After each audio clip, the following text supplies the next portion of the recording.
Lift your eyes up, let your wise rise up. See the signs of the times. If it's time, rise up, rise up. When death and hell dwell among all God's people, when those we chose and trusted have become completely corrupted and inherently evil, when the feast that feeds you starves our father's children, when snuff, porn, and pedo forms begin to get top billing, rise up. When famine claims millions, when justice gives blind eyes to billions, when the Lord's anger is no longer feared, if his protection is gone and your enemies are near, if you've seen the seas spill over and the mountains shake, break, and fall, if the moon ever turns blood red and you can't see the sun at all, rise up, no matter if the prize is high in the sky. Peace and welcome to New Abolitionists Radio, a program that seeks to educate, inform, and agitate on the issue of 21st century slavery, hosted by social activist and spoken word poet Max Parthas, with New Abolitionist and Actionist Johanna Elia, and Black Talk Media Project founder Scotty Reed. On this program, we discuss recent news on legalized 21st century slavery and human trafficking, along with projects and people who help combat it. Today is October 26, 2016. We are 6 weeks into the largest nonviolent prison rebellion in U.S. history, and still not a peep from mainstream corporate media or any political candidates. We'll report what we can, like this headline from independent media saying prisoners participating in a strike against slave labor at facilities in Texas, South Carolina, Oregon, and other states are speaking out as authorities allegedly blocked members of the media from visiting with them and rejected mail from supporters and media organizations containing news from the outside. We'll offer our perspective on reviews of the controversial documentary 13th from Ava DuVernay. A couple of what I call hatchet jobs by respected historians have already surfaced. Tonight, we will share an insightful article by Jason Pham and Inamai Shettiar titled Jailing the Poor and Releasing the Rich. I was recently honored to be a featured speaker at Chronic 2016, Carolina's Human Rights Organizing Conference. I'll share some of my experiences and insights, and hopefully one or more attendees may call in to do the same. It was indeed historic and powerful. In breaking news, on October 6, 2016, the African American Caucus of SEIU, Local 721 in Los Angeles, voted unopposed to support the UAW 2865 resolution calling on the AFL-CIO to dismantle or to disaffiliate from the International Police Unions. This is the second union we've heard of who has demanded police unions be removed from the AFL-CIO. We'll explain why this is a powerful move that should be duplicated across the entire AFL-CIO. Then in Columbia, South Carolina, Governor Nikki Haley urged businesses Monday to hire nonviolent prisoners near release, a step she said would give them a good start toward the second chance. Is that good or bad? We'll talk about it. In an article from the Free Thought Project, we find that prison food contractors are being exposed for funding efforts to make sure people are thrown in jail for pot. It should be obvious why, but we'll break it down.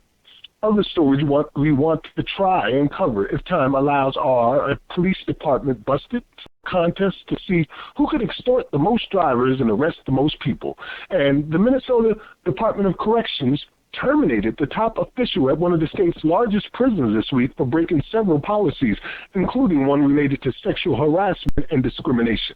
A rider of the 21st Century Underground Railroad is Reginald Adams, who was exonerated on May 12, 2014, after spending nearly 34 years in a prison for a murder he did not commit.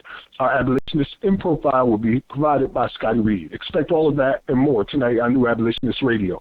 If you'd like to share a comment or question, call in and join us at 1-641-715-3660.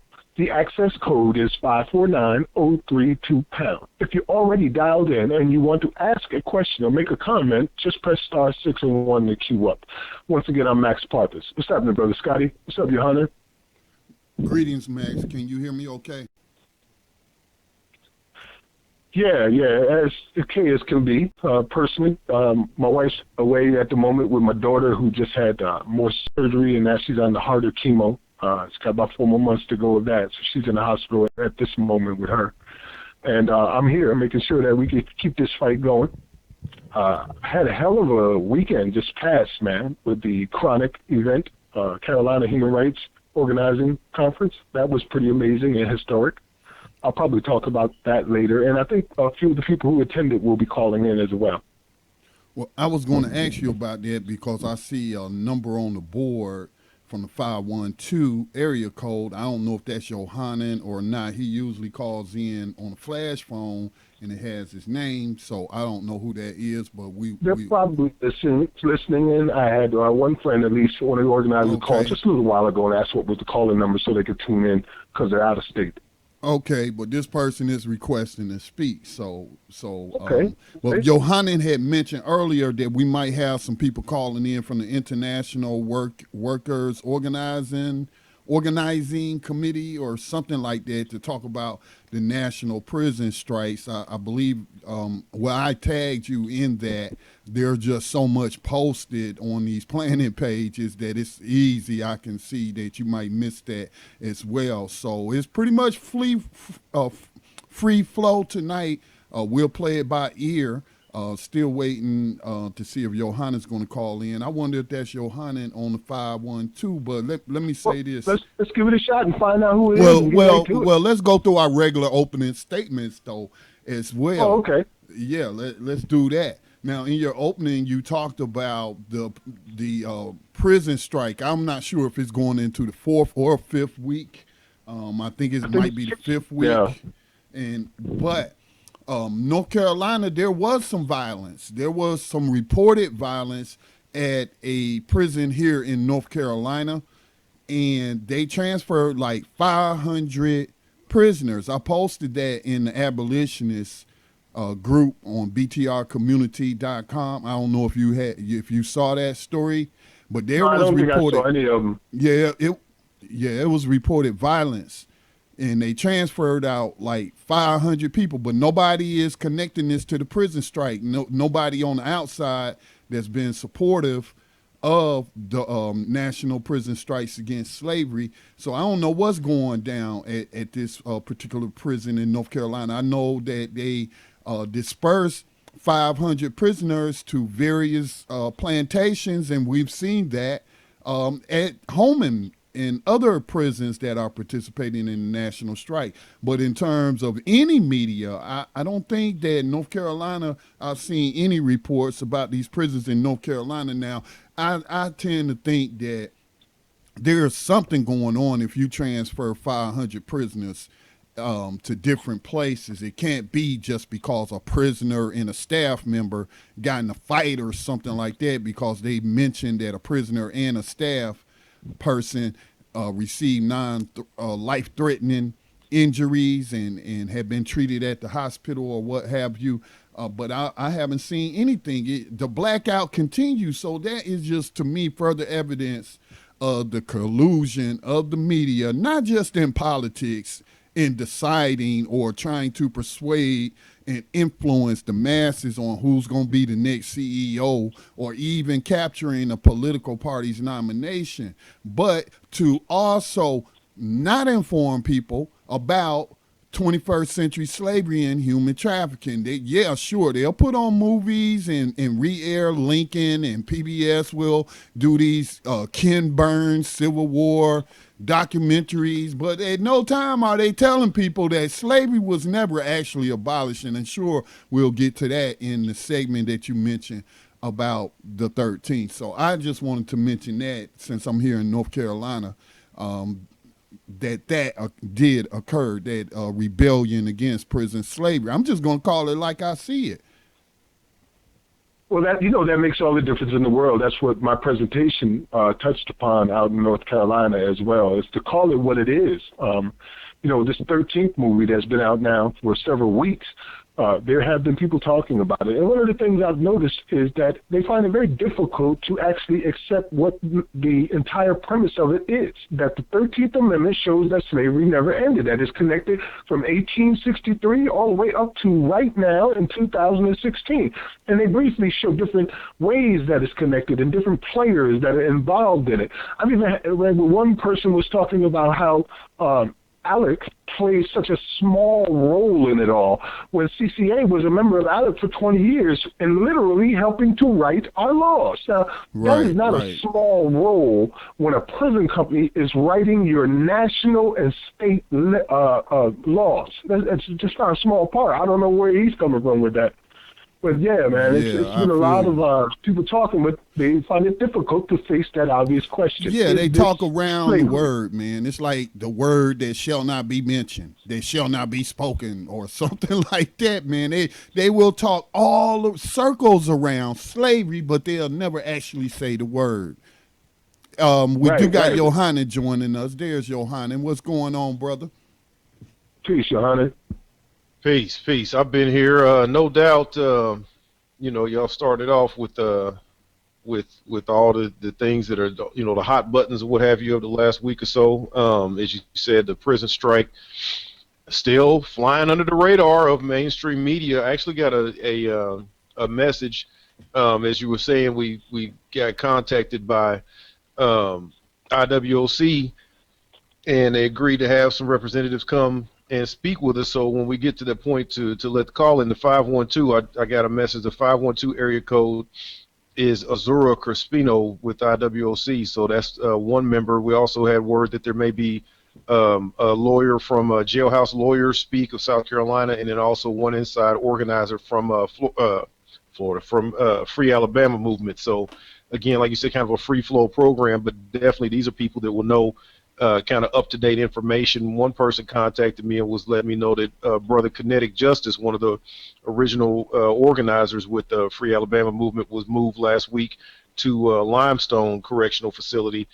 And this is what we're seeing around the country. Anyone that's being named as an organizer or even participants in the strikes are being shuffled around. So, I mean, it's plantation politics, plantation moves, just like they made, back in the day, separating entire families, and now even people that are inside the prisons, the prison plantations, the families that they've established and the groups that they've become parts of, splitting that up too. Yeah, it's very much both reminiscent of the 1800s and what they did to family members who were too desirable of freedom, and then again also the civil rights movement and the Black Panthers, what they did to the Black Panthers as they tried to organize. So political prisoners. I'm glad that they're all calling in. We also have the callers calling in from Carolina Human Rights Conference. So this is going to be a very powerful episode of New Abolitionist Radio. I suspect we may have to forego some of our stories in favor of actual people talking about Let me, Max, if I may, let me give out the name of the North Carolina prison slave plantation. It is Noose. I think that's how you pronounce it. And I remember reporting this on BTR News, and I was like, Noose, come on, wow. Noose, but it's spelled it's spelled Neuse. So I would presume to pronounce that as Noose. And it's the Noose Correctional Institution, and it is located in Goldsboro, North Carolina. It's located at 701 Stevens Mill Road, Goldsboro, North Carolina, and that's in the 27530 zip code.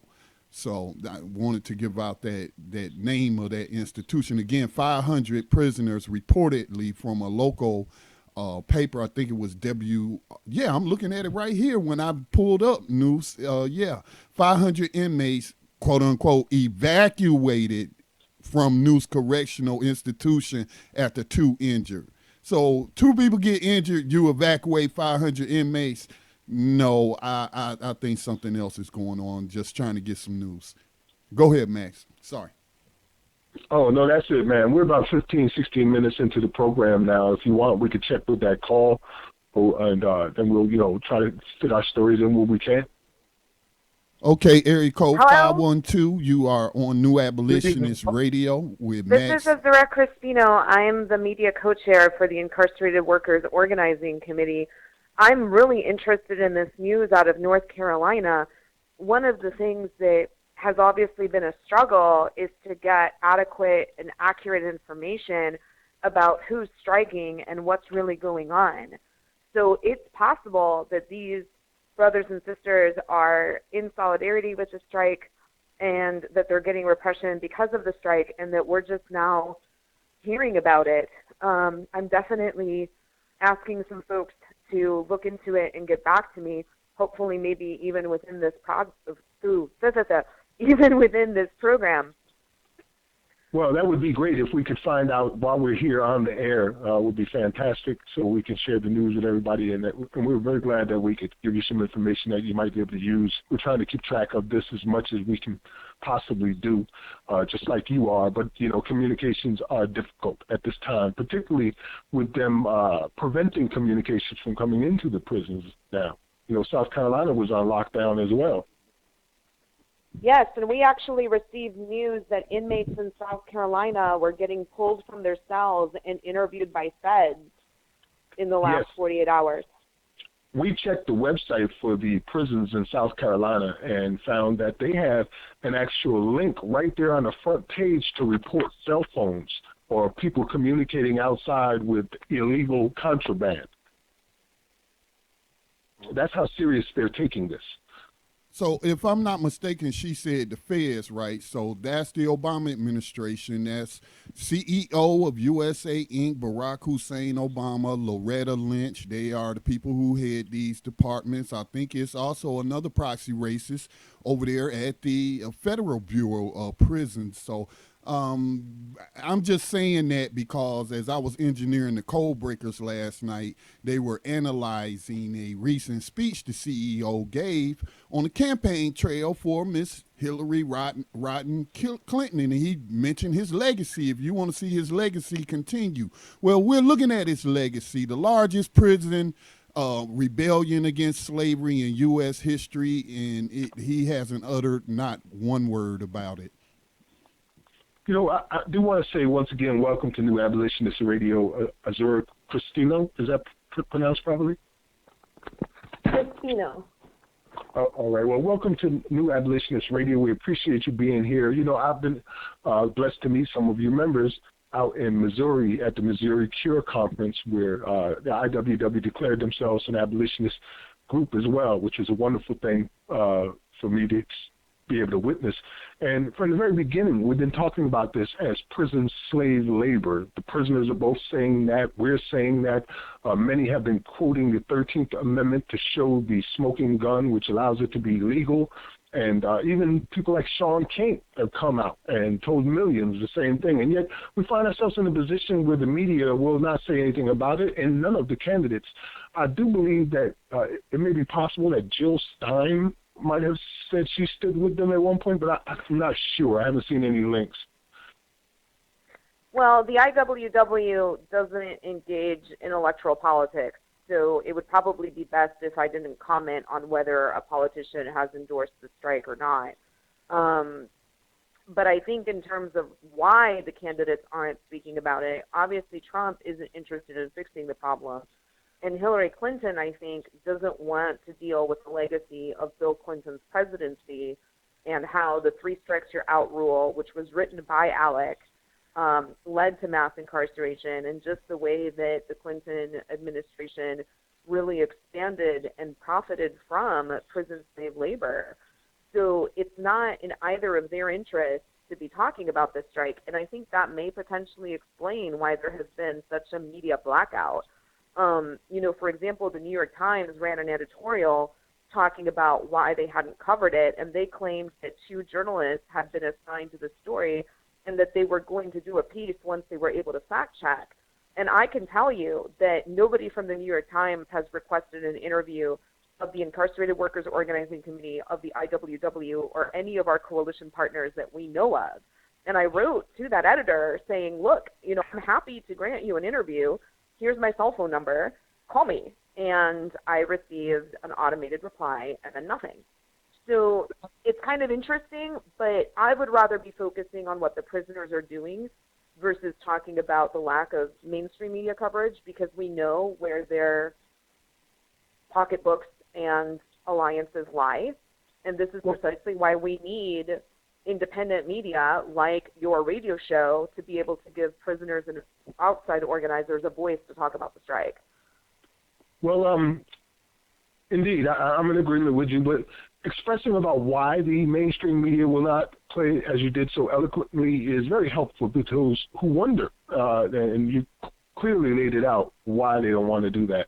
And it's a good thing that there are independent media, but we also find that Russia has been an assistance too. I think they did an interview with your group at one point, right? RT TV? Russia Today has covered us. RT has covered us from the beginning. The BBC has given us a lot of coverage, so has The Guardian. I did an interview as far away as Iran and New Zealand in terms of radio. We've had some coverage from Australian media, so that's been kind of interesting too. But the BBC and The Guardian have been very solid in giving us coverage. Fantastic. With all of these things coming together, it looks like we may see some results. We talked last week here on the program about how much money was being lost per day out in California alone by estimates that we found. I believe it was like nearly $750,000 a day, 600 and something thousand, which was the first thing that we had heard of what type of economic effects it was having on the prisons themselves. And as it grows, I believe that there's another one scheduled to join in on this prison labor work strike? Well, that's kind of hard to know. At this point, a lot of the work stoppages have switched to different tactics. So, for example, in South Carolina, jailhouse lawyers speak were on work stoppages for 3 weeks, and they've decided to switch their attention to a March on Washington, which is the Millions for Prisoners March, which is to take place on August 19th of 2017, and that's calling for the abolishment of the 13th Amendment and an end to slavery. So that's really interesting, and I would encourage everybody to reach out and support. Jailhouse Lawyers Speak has been really adamant that everybody who is into ending slavery and abolishing prisons, that this march is for all of y'all, as we say down south. So just want to make sure to get a good shout out to them about that. There are still several facilities where hunger strikes are ongoing. I think the two most important to talk about are Waupun unit in Wisconsin. Their Dying to Live has been on hunger strike for now more than 100 days. I think they're closer to 120. The guards there are encouraging inmates to sexually and physically assault one of the inmates who is hunger striking. Their single demand is an end to solitary confinement past a year, which is certainly reasonable. And they're facing a lot of repression. So I would encourage people to go to tinyurl.com/phonezap, and there's information there on how to call in and stand in solidarity with all the prisoners who are facing repression at Kinross in Michigan. Would you repeat that, please? In Wisconsin, tinyurl.com/phonezap. That's tinyurl.com/phonezap. And, you know, we also have a website that's tinyurl.com/strike tracking, which will give you an up-to-date list of all the units that we know of where strike action occurred or is suspected. And if you're interested in helping us to update that with the North Carolina news, we would absolutely love to hear it. There's also a tinyurl.com/solidarity letters for writing letters to people who are facing repression. But going back on the hunger strike, let me not forget Merced in California. This is a county jail, right? Pretrial detention facility. These people have not been convicted of a crime. And they have been on hunger strike. They started off on September 9th. They were going to pause. They paused for a little bit. They're back on. It's not just the inmates striking. It's also the partner of one of the inmates who's hunger striking on the outside. They have a series of demands. The most interesting conjunction of them is that they're asking for the firing of Lieutenant Moore, who's a particularly sadistic guard. They're asking for an end to solitary confinement for juveniles who are being held in this facility. Yes, we are torturing children in this country. And then they have some demands regarding conditions. Okay, so they issued those demands as grievances to Merced County Jail. And what did Merced do? They put Lieutenant Moore in charge of answering their grievances. And it's just ridiculous, the answers that he's given. One of the grievances is that they're not getting a 2,000-calorie diet. And his response was, this complaint doesn't list a date on which the offenders claim that they were not given a 2,000-calorie diet. Because I'm sure it only happened on one day that people would hunger strike over lack of food. Wow. You said so clearly before they are dying to live and doing so that they might be recognized as humans and receive the same rights that humans are entitled to and that citizens of the United States are entitled to. And also we're shining a bright light on the 13th Amendment, its exception clause for prisoners, and how modern-day slavery and human trafficking works. Amazing. Well, we got about a minute before our break. Scott, you want to take it now and then come back and continue from there? Actually, we got about 5 minutes, so if Johanna want to jump in there, give him an opportunity. We got about 5 more minutes. Okay. Sure. Sure. Again, this is Johanna, so I just want to thank you for coming on and appreciate what you had to say, to this point and just having, I feel like you all's position maybe being one of the types of guests we have that come in that's even closer to the fire, than maybe we are with all the research we're doing, all the contacts we try to reach out and make and find out information and share that with as many people as possible.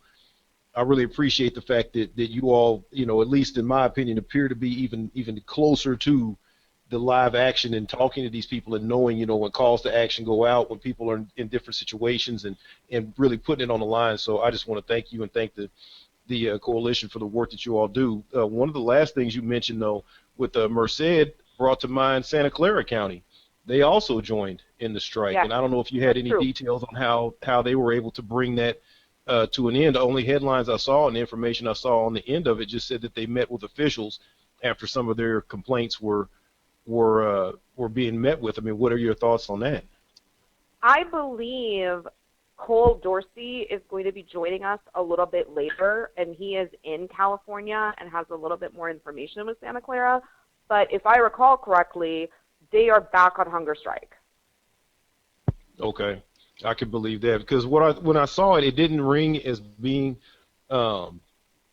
genuine, and there were a couple of things on the list that came out with solitary confinement was definitely the one of the main issues. But knowing overall private prisons, federal prisons, states, county jails, all of these things have the same in common: the healthcare issues. I believe Santa Clara County has had several deaths in custody over the last couple of years. Again, the nutrition, not feeding people right, the healthcare problems, the solitary. I mean, these are all issues that I know that law enforcement is. I mean, this would have to be an almost like an outlier situation for them to actually go in and adhere to these people's demands. So I wouldn't be surprised if they didn't turn around and go right back on strike too. Well, and definitely when we come back on break, I want to talk to you about what happened in Kinross in Michigan, because we just got news very recently that prison officials initially said that there would be no reprisals from strikes, and then ended up engaging in some of the worst brutality and repression in relation to the strikes that we saw across the country. Absolutely. I just want to throw in some new information that I just received. According to Fox News, the Justice Department is planning on releasing some 6,000 inmates from federal prisons beginning at the end of the month as part of a new sentencing guideline for drug crimes established last year.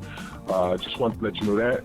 And also to keep in mind that we release about 650,000 people every year, which comes up to about 1,800 every day. So 6,000 compared to that does not seem like a lot. You're listening to New Abolitionist Radio here with Max Parpis, Scotty Reed, and Johanna Elia. We'll be right back after these messages.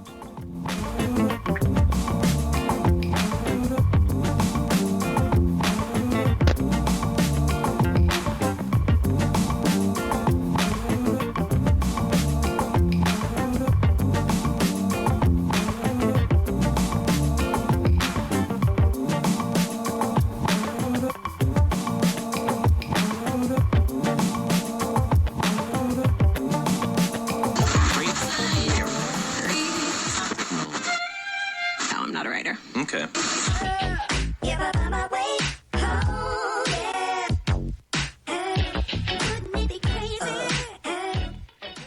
Black Talk Radio since 2008, providing new black media for the masses.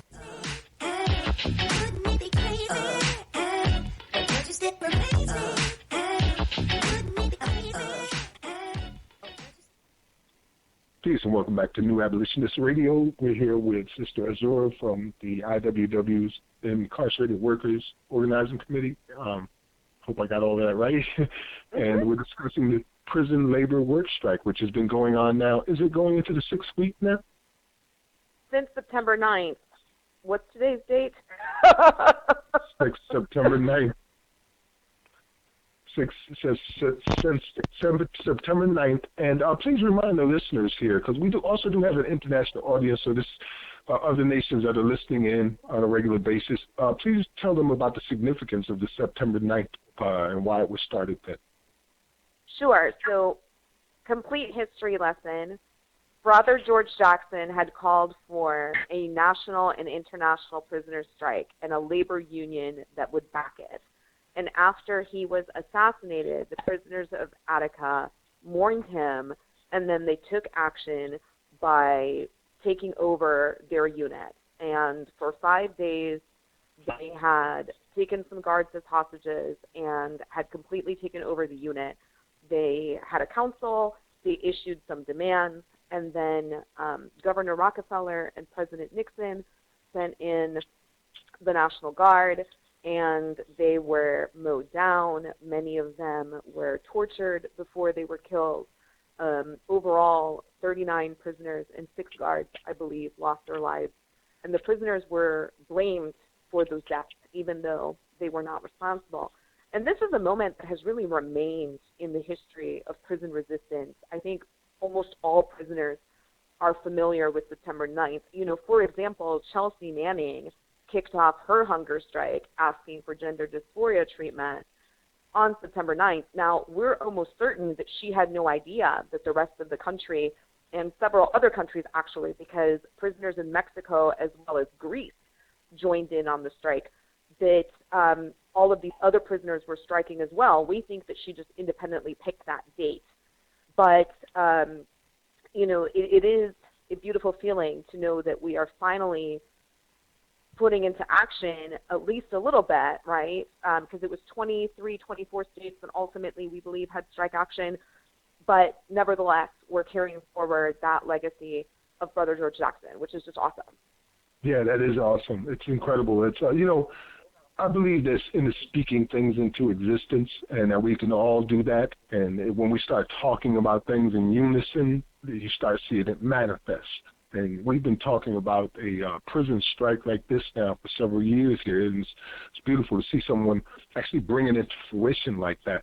We have to work together inside and out, because we too often forget the people who go through these processing plants called courts with their 95% plea bargain rate, which violates the Sixth Amendment, and then forget them. It's as if they go into these cells and they no longer matter in our minds. Even in the Black Lives Matter movement, I have had to try to keep that at the forefront of their consciousness. And too often, we will even blame our own family members for being the ones who are wrong when they are not necessarily the ones who are wrong. This is something that's happening to them that they don't have much control over. And for the first time in almost 45 years, we are trying to get some control over our own lives and freedom. Amen. Well, I shared a story on New Abolitionist Radio for our readers who follow us in both the radio program and on the website that talks about the Attica uprising she was referring to. Where do we go from here, and what is it that anybody can do to help other than inform those on the inside that this is going down and they should participate? Well, at this point, like I was saying earlier, we desperately need repression response support, because, like you were saying, leaders or perceived strike leaders have been thrown in solitary confinement. They're getting moved to new units. They're having their security levels increased, like you were saying, kinetic justice was moved.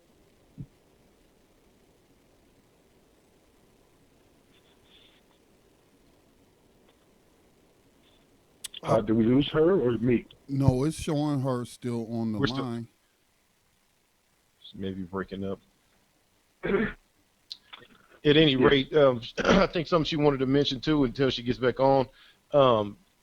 Kentucky prison having one of the largest, I guess, reprisals you'd call it. And that was, I believe we mentioned that last week's program when we first got news as far as the prisoners being separated. If I'm not mistaken, I believe they had gone and sat out on the yard, maybe even marched or refused to go to their, labor, to their jobs or what have you. And then when the staff agreed to hear out their concerns, of course they were lying. And then in the aftermath split everybody up and started shipping people off and punishing people for participating in the strike. So, I mean, again, we've seen a nationwide effect, regardless of those very specific details at that prison, but across the country. I mean, this is Washington State. We know California, as was mentioned, Texas, North Carolina, Louisiana, South Carolina. I saw some information that I was still investigating from Cook County Jail. I mean, this is something that we haven't seen since the years of the Attica uprising. Honestly, we haven't seen, the same type of threat to the mainstream narrative. The grassroots uprising enough to create a change in the narrative of, I mean, at some point they will have to report on this news. At some point people will have to know this is going on. Oh, yes, and it's usually going to happen Why when you there's say bloodshed. that, though, Johanna? Why you say at some point they're going to have to? They don't have to do a damn thing, man. They still ain't telling the truth about a number of things, so they don't have to spin on it yet. Yeah, they don't. I mean, they don't have to mention it, and I don't think they're ever going to mention it. As far as these prison slavery rebellions goes, they don't exist. Now, they know about them. Of course they know about them. When you have local papers like, for example, in reporting on the News Correctional Institution, WRAL.com is a widely read publication in North Carolina, based in North Carolina. So, I mean, there has been what we would call on a local level maybe mainstream coverage, but when I say corporate coverage, I'm talking about your David Muirs or on ABC World News Tonight. Right. Those type of programs, the Joy Reids, they not even brought her in for a little 5-minute segment to talk about it. I know she knows about it because I tag her in some other tweets. So, they all, a lot of them know about it because exactly that, tagging them in the stories and so forth. The reason I say that I believe they will come to a point where there's no choice. They will have to report because I believe that this is the groundswell, the return of true grassroots, not the corporate co-opted, not the half-measure version that we've seen in this last generation. I don't believe that there's been true grassroots uprising since the assassination era. Since the years of getting rid of all of our what became political prisoners, since those 40 and 50-year time periods that these people have been locked up, we're seeing several of them come home, the ones that are still alive. And, I mean, the people that are reporting on this now, the people like us and these different groups that are talking about this, as she said, they're getting several interviews. We're bringing in people. We're doing this. We're seeing it on Twitter. True. We're seeing it on social media. Otherwise, right, that's true. I believe that the grassroots is enough power coming out of it now to control, even with the 13th movie. Yeah, but Johanna, what about also, like Max mentioned, and we may have our guest caller back, but Max mentioned that last week we talked about the economic impact by prisoners refusing to work. The economic impact. So when shipments don't start being met, their expected date of delivery and things of that nature, when Walmart and corporations like that utilize prison labor like that, when their operations start feeling the crunch and it's costing them money, I think that will push some movement. And I'm talking beyond just corporate coverage. But which way it will go is they could get worse. You know, it could just they just really start clamping down in the most brutal, violent fashion that they're known for in the history. So do we have our guest back? Still not able to hear her. I'm seeing some audio coming off her line. I think you have me muted. Can you hear me now? now? There you go. We can hear you now. Yeah, I've been hearing you all along. No, we did not have you muted. I muted you and unmuted you to see if that would restore your audio. So, yeah, we're used to this sort of interference on this network, so please continue. Indeed, expect interference on this network. You know, so like we were talking about with Kinetic, you know, and I think he's been one of the most powerful voices of the movement. And it should be mentioned that the Free Alabama movement reached out to the industrial workers of the world. And that is how the Incarcerated Workers Organizing Committee was formed. And I just want to talk about the labor union part of this for a second. So any prisoner can join the IWW, and they come in as Sector 613 prison labor, regardless of whether they have a prison job or not. They don't have to pay union dues in order to join. And then when they get out, they're members of the IWW like they were when they were in. They vote on all of the things that every other IWW member votes on. And it's been really interesting to me because I was having a conversation with a prisoner in Virginia. He had called in to let us know that there had been a hunger strike at Red Onion Creek unit, and there were 17 guys that had participated in this Supermax unit. And I asked him to identify himself so that I could verify, in case it was necessary, that the strike had occurred. And he gave me his IWW number and said, you know, I'm fellow worker number X, blah, blah, blah, Sector 613. And I realized that part of what we're doing is giving prisoners a different number to identify themselves by that's not their slave number, and that they can participate in a democratic process, right? Felons aren't allowed to vote in this rigged election process that we have, but they can vote for IWW, General, you know, the GEB and IWAC and all of these other organizational leadership positions, right? In the same way that I fill out my IWW ballot, they fill out their IWW ballot. And I think that's really cool to be talking about it from the perspective of this is not just any other organization. This is a labor union that's doing that. Yes. I just shared on our webpage there also for our listeners interview with Brother Kinetic from Vice News as the person who launched this. And it definitely much love and prayers to that brother that has risked his life and his freedom even more so to be able to make this happen and inspired a movement across the country. We were planning on sharing stories tonight about the other union involvements with not just the prisons but also with the police, where we have several unions now calling for separation from the police unions away from the AFL-CIO. The first one would be the African American Caucus and the Latino Caucus of SEIU, Local 721 in Los Angeles. And the other one would be the United Auto Workers, Local 2865.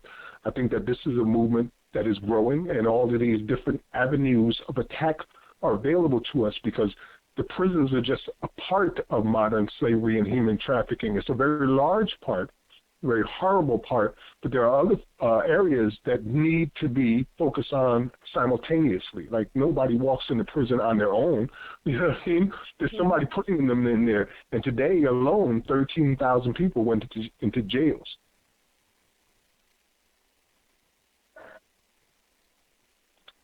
Well, let me ask.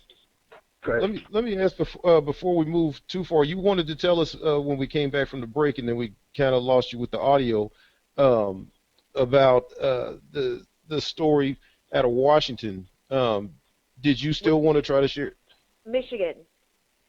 I'm sorry. I've been saying no worries. Washington. I mean, there's a different story out of Washington, but let's start with Michigan. So we just got word, and this is available on itsgoingdown.org, but we received a letter from our brother Gilbert Morales at Kinross that prior to the strike, the prisoners had told prison officials that they were planning on work stopping and that they were planning on keeping that work stoppage peaceful, which it should be mentioned not all prisoners have. And IWOC is okay with that. You know, we recognize that people have to struggle in ways that those of us who are on the outside might not necessarily understand, or, you know, that we ourselves might not use. Let me put it that way, right? That we can understand even if we don't share them.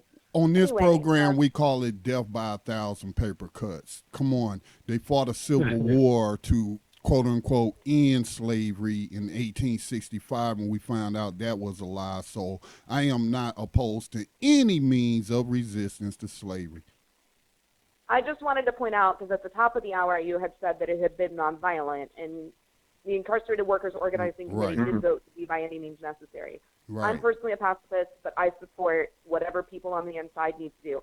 Anyway, in Kinross, we now know that prison officials had told them, go ahead and strike. We will not retaliate against you. So 400 to 500 prisoners not only went on a total work stoppage, right? No prisoner showed up to their prison job that day, but they actually marched around the yard, 500 of them. And then the warden or the deputy warden, we're not sure, one of the two of them came out and addressed the prisoners and basically said, okay, of the demands that we can meet, we will. The ones that we can't meet, we will take to the legislature. So the prisoners went back to their bunks, went into the showers, and then what we hear is that armed in a SWAT-style setup,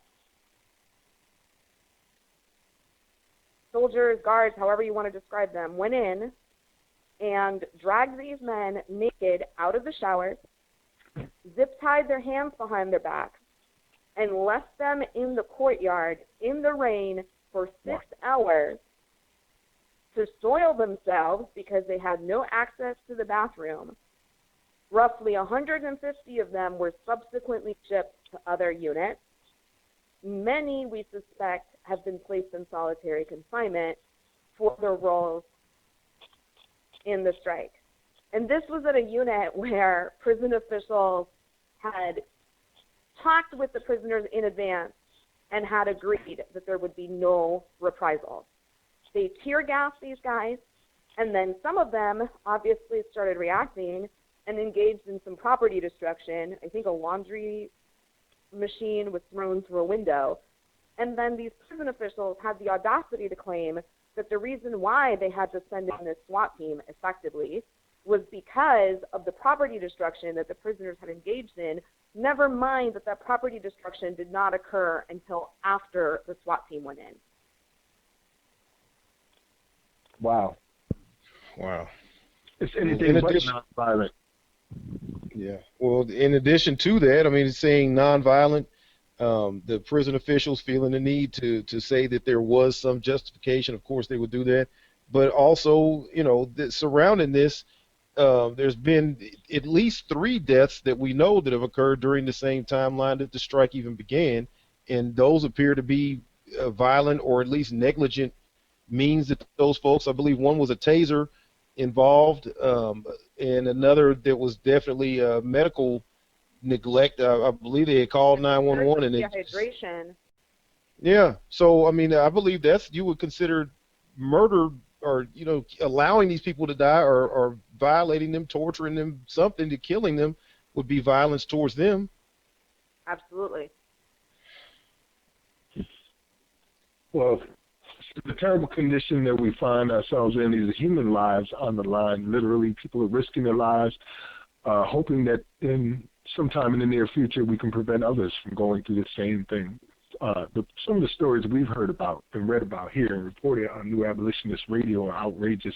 It's not just the men's prisons, but the women's prisons. Like what was occurring in Tutwiler's prison for women in Alabama was just beyond belief, where the guards, at least half of them, had already admitted that they were extorting the women for sexual favors, you know, trading in their sexual favors for products that they would need to use, and just It's just terrible conditions. And from what I understand, I don't know of any convictions yet that happened there or any major changes. And that's just an example of just one prison.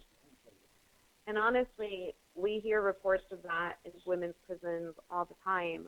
Women having sex with guards in trade for makeup or food or just protection, or, obviously sexual assault of women, especially trans women who are being held in men's prisons.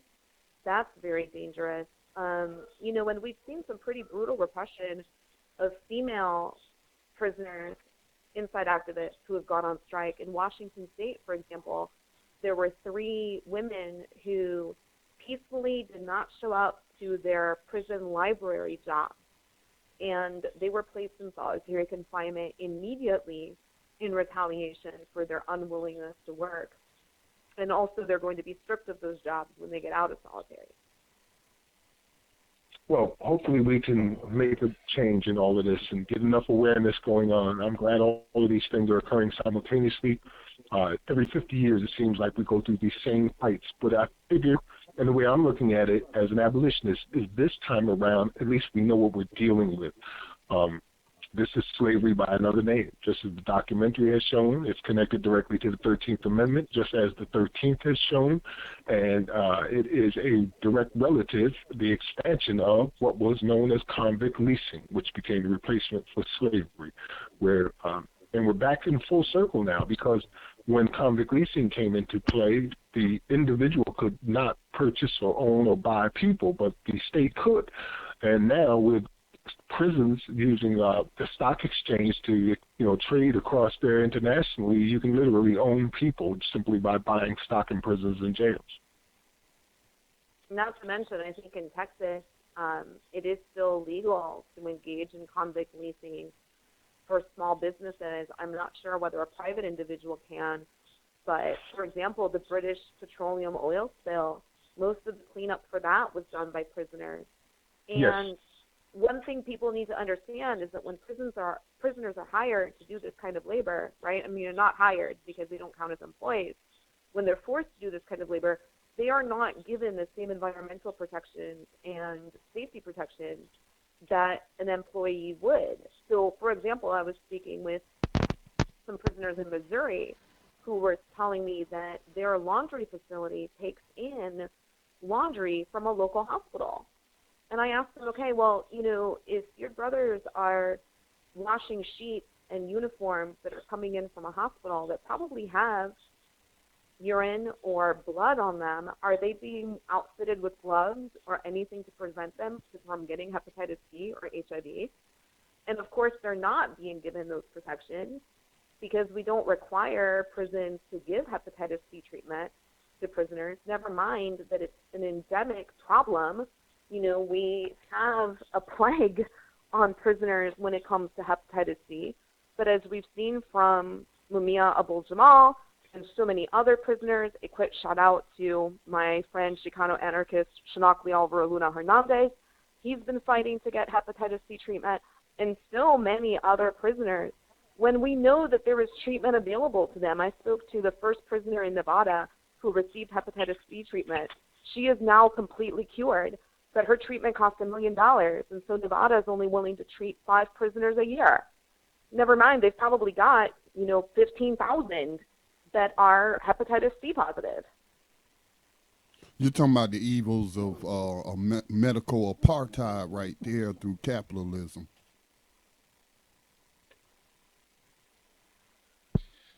Wow. Well, anything that you can give us or give the listeners as far as, that's one of my main things is I'm always trying to find out, what can we share with people? What can we tell? Because we're kind of in a position where we're locked into researching on our own and then reporting what we find. But we've got you with us, knowing what knowing the context you have, people on the inside, people in the struggle. What can you give us or give the listeners? What do we need to do this just the next week, get something done? Write some letters and postcards. Yeah, tinyurl.com phone zap, tinyurl.com solidarity letters. That's going to give you a list of all the people who are facing repression and are asking to get mail and are willing to be on a list. We know other prisoners, for example, out of the Kinross situation, that are asking, please do not put us on a solidarity list because we're afraid that that's going to cause us even further retaliation. So the people that you're seeing there are a fraction of the people who are getting retaliated against. They're the ones that just have already been labeled as strike leaders, so there's no point to them even trying to hide it. But it makes a huge difference when you send a letter or a postcard to a prisoner. We ask, please don't talk about September 9th. Don't talk about anything controversial. Even if you just say, brother or sister, I love you, I'm thinking of you.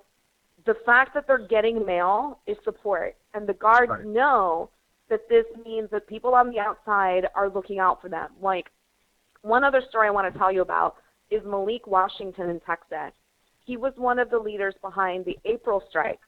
Now, in his unit in Cofield in Texas, they did not strike because the guards told them 2 days in advance of September 9th, we know what's going on, and anybody who even thinks about striking, we're going to retaliate against so hard you won't know what hit you. And so they decided to sit this one out.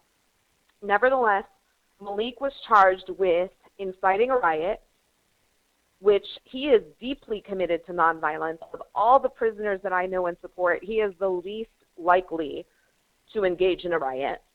Nevertheless, they used that as an excuse to throw him in solitary confinement in administrative segregation, right? So they've given that now as a permanent designation for him, and they moved him to a new unit. So in that situation, when you're moved, you often lose all your property. So if you have people that you have been writing to, you might have lost all those addresses.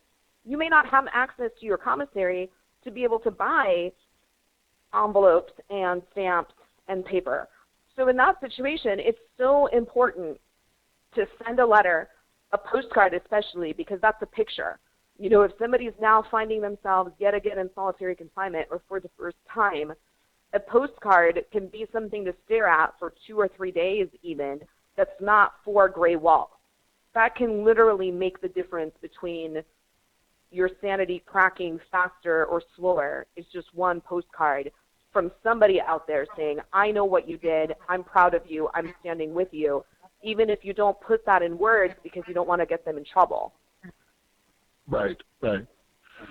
You know, I'm a student of history, and I tend to believe that history is a synonym and that it's the same crap smelled differently. And this reminds me very much of what we're doing right now. Just saying, poetic license.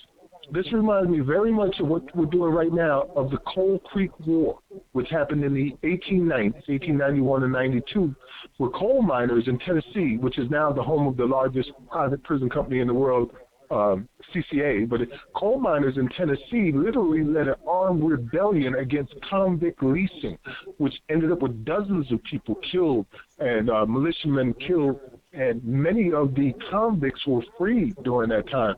So this very much reminds me of what happened then. And I'm going to look into the response of that and kind of see in advance where we'll be heading with this. Because like I said, history tends to repeat. Well, and what I'm excited about, honestly, is also how much outside support there has been. I think maybe that is a new, well, I shouldn't say that, because obviously history does repeat itself, and there were outside organizers that were supporting the Attica Uprising.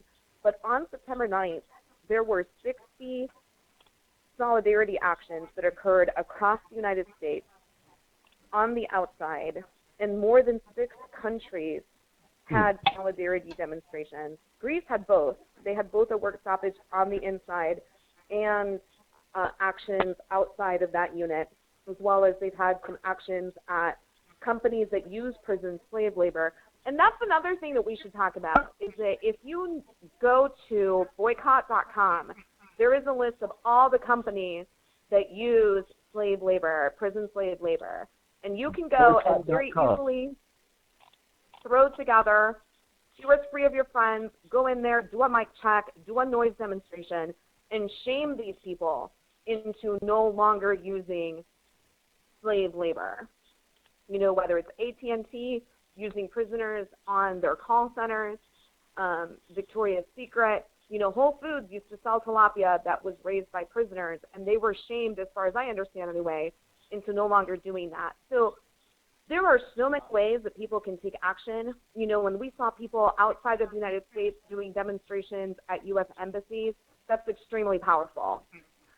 So for your international listeners, I would suggest do a noise demonstration at a U.S. embassy or at a company that uses slave labor, or otherwise organize a letter writing campaign. And if you do an event, please take a picture, do a write-up, and send it in to itsgoingdown.org, because they've been basically our hub of receiving all of these actions. And then when I go and give interviews to the mainstream media, I can say, look, there were some of the actions that happened in solidarity at the end of October, or there were this many things that were done on the outside, because it's so much easier for us to get accurate reporting of what happened on the outside versus what happened on the inside. But it all helps to get the word out and to have those conversations. If we're going to abolish prisons, and we are going to abolish prisons, and we're going to do this in my lifetime, or I'm going to die trying, the only way that we're going to do it is one person at a time, one cell block at a time, one city block at a time, right? We have to take care of ourselves and each other. I personally think that also includes not calling the police, but I'm saying that as a private individual. For us to be working on horizontal mutual aid so that we're not relying on this system that ultimately brutalizes and oppresses so many people. Indeed, you're absolutely right. Scotty, we're at the 9:04 point. Do you want to take a break and see if any of our other callers have want to chime in?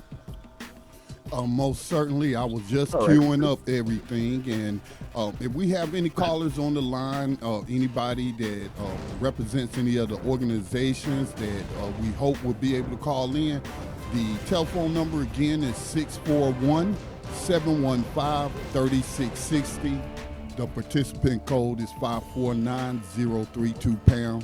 And just hit *61. If you're already on the board, just hit *61. That'll put you into the caller's queue. We'll be back on the other side. You're listening to New Abolitionist Radio on the Black Talk Radio Network.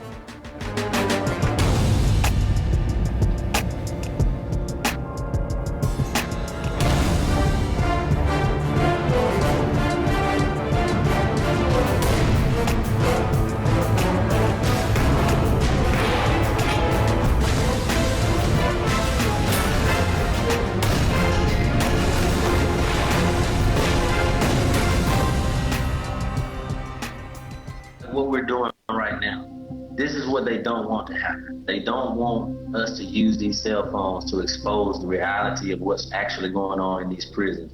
They don't want us to expose the conditions. On September 9th, 24,000 inmates across the U.S. launched what they say is the largest prison strike in the nation's history, protesting poor living conditions and forced labor. We spoke to Bennu Hannibal, an organizer who is currently in solitary confinement. Though his prison has not gone on strike, he's used a smuggled phone to inspire prisoners across the country to take action. Things that are going on in the prison systems around the country today, that's why there's so many people who are losing their lives, so many people being beaten in these prisons. The conditions are so bad because they have to break us down to the point where we become tools and objects of control and no longer identify with our humanity. What up? You see it? Damn, man. Nigga busted up. Shit. Look at the ride team. But what these cell phones do, they allow us to have a voice. They allow us to started on September 9th. What inspired Free Alabama movement to get involved, and how did you build that from the ground up? We connected from our social media platform, which we have a YouTube channel, we have Instagram, we have a website, we have Facebook. All those platforms allowed us to connect with different people and different organizers really all around the world. What does prison labor look like across the state of Alabama? We have a multi-million-dollar plant down at Holman. They have a metal fab plant where they sell different types of metal products. They have a furniture plant. We have a recycling plant. They have a cattle ranch. And are prisoners in Alabama paid at all? They have what they call ACI Industries. That's Alabama Correctional Industries. And the pay scale in the ACI is from 17 cents an hour to 71 cents an hour. How many hours a day do you think the average prisoner is working? In Alabama, they have 2 shifts. You work 2 12-hour shifts. So they're working from 6 a.m. to 6 p.m. and 6 p.m. to 6 a.m. Has there been additional retaliation against you, any of the other prisoners who've been involved in the strike? They put me on total isolation. I've been on an isolation cell now. I can't get a shave and haircut. That's why I look so rough. They won't let me go in the exercise yard. They won't let me be around anybody, talk to anybody. They've locked up several more people who were organizing here. The national strike has slowed down from prisons in 24 states to only 11, as staff retaliation and the use of solitary confinement disrupts progress. According to Benu's organization, the Free Alabama Movement, prisoners are now focused on the next phase of the fight, organizing a boycott of the companies benefiting from their work, a list that includes big names like McDonald's, Walmart, and AT&T.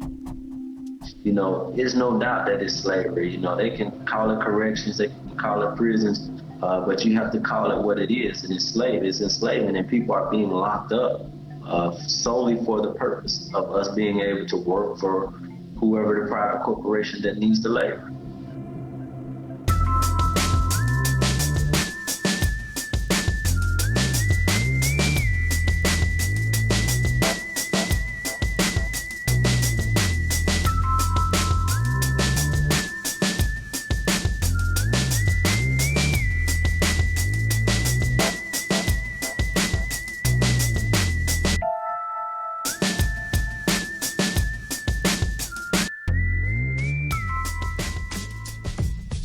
The Black Talk Radio Network is made possible in part with help from the Black Talk Media Project, a North Carolina-based nonprofit engaged in the production and distribution of independent digital black media. Find out more by going to blacktalkradionetwork.com or blacktalkmediaproject.org and look for the menu tab, Crowdfunding Black Media.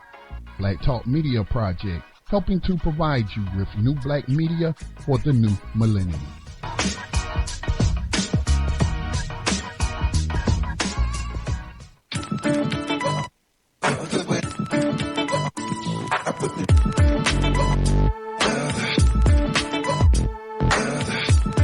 You are tuned in to Black Talk Radio, new black media for the new millennium.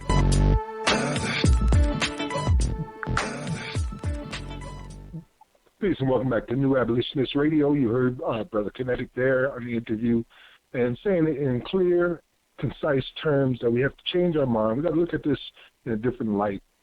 You can't reform a crime against humanity, and that's what we're seeing here, which is modern-day slavery and human trafficking. It's a crime against humanity, and you can no more reform that than you can reform murder or rape or terrorism. Max, just to let you know, we do have a caller. Indeed. Welcome to New Abolitionist Radio. State your name, where you're calling from, and your question or comment. Yes, this is Jersey Girl calling from Jersey. Very, very explosive program this evening. Is the young lady still online there with you guys? Sister Azura? Yes, ma'am. Okay. Did you mention boycott.com is where you can find a list of companies using prison slave labor? I believe so, but I'm not in front of a computer. Does that website not work?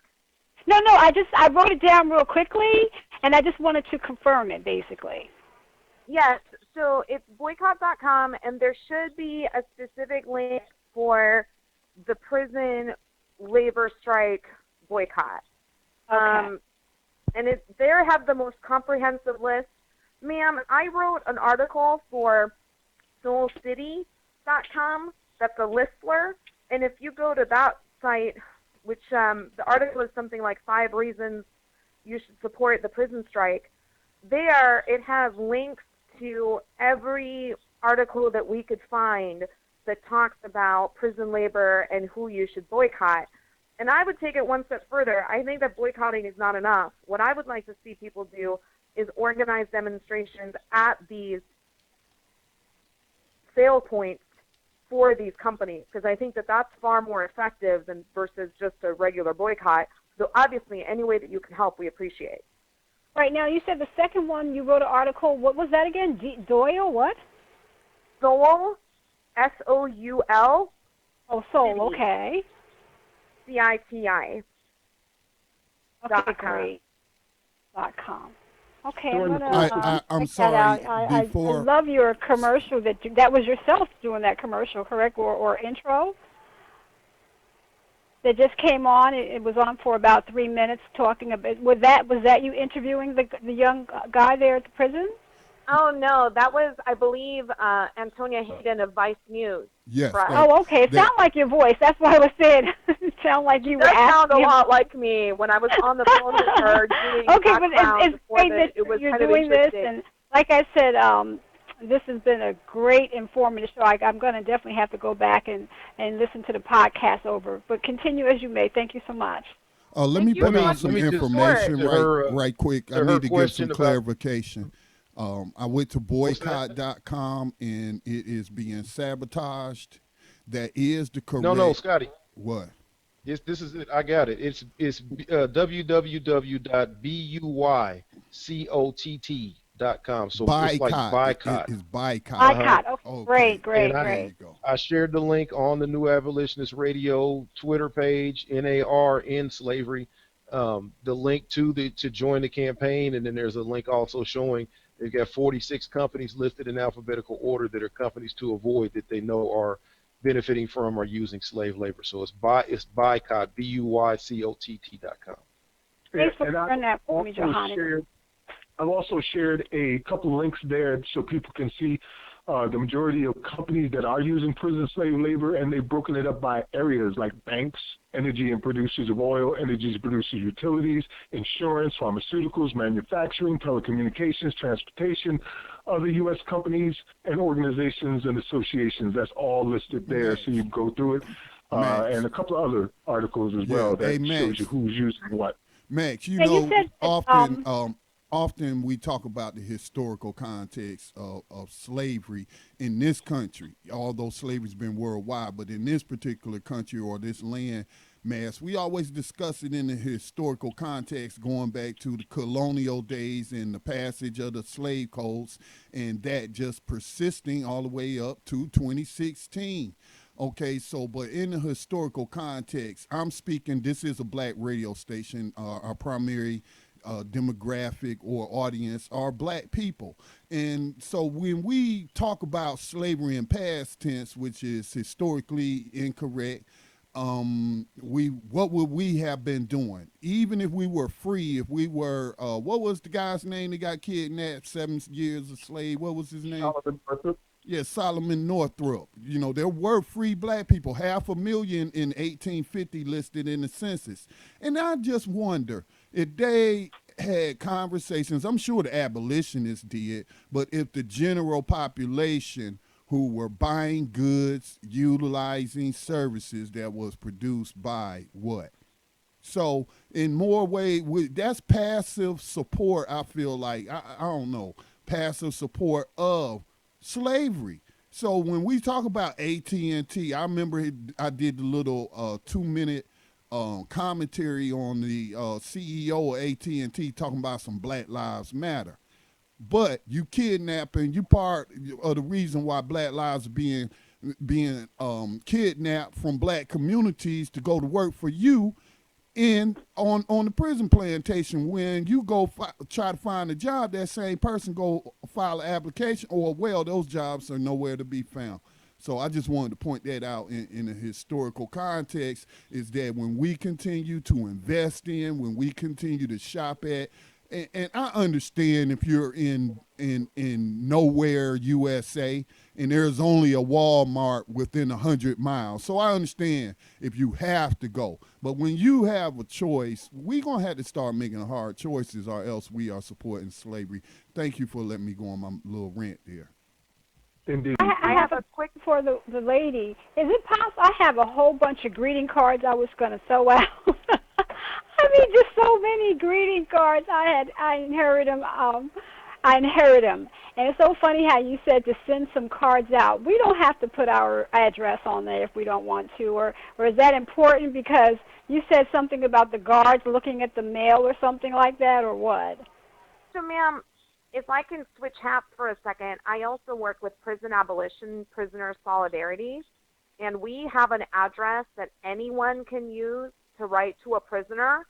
Okay. So if you email us at iHeart, like, a heart, love, HEART, PAPS at gmail.com, we would be happy to provide you with our address so that if prisoners write you back, then we will forward you a scanned copy of their letter so that you can continue a back and forth correspondence. If you just want to send in one letter and not necessarily hear anything back, some prisons will allow you to send it in without a return address, but some will throw it away if you don't have a return address. So Okay. we would suggest using the PAPS address, or if there's an IWOC chapter near you that you can join, or another organization. But we would suggest having a return address, and then if you don't want to hear back from the prisoner, just tell them, I'm just sending you some love, but I'm a little busy, can't have a correspondence. Or if you do want to have a back and forth, then go ahead and kind of just tell them, I might be able to write you once in a blue moon, or I'm going to write you back next week. Just set expectations. That's really important. And just a quick reminder, don't talk about anything illegal, because the guards will be reading it. Right. It's just a bunch of thank you cards and things like that. A card just to say that, we out here thinking about you. Things like that. Yeah. Yeah, that's beautiful. Okay. Thank you so much. Keep up the good work. Thank you for calling in. You're welcome. So I did want to let y'all know that I just got a quick update from a dear friend in South Carolina asking, because I had asked about what was going on in North Carolina.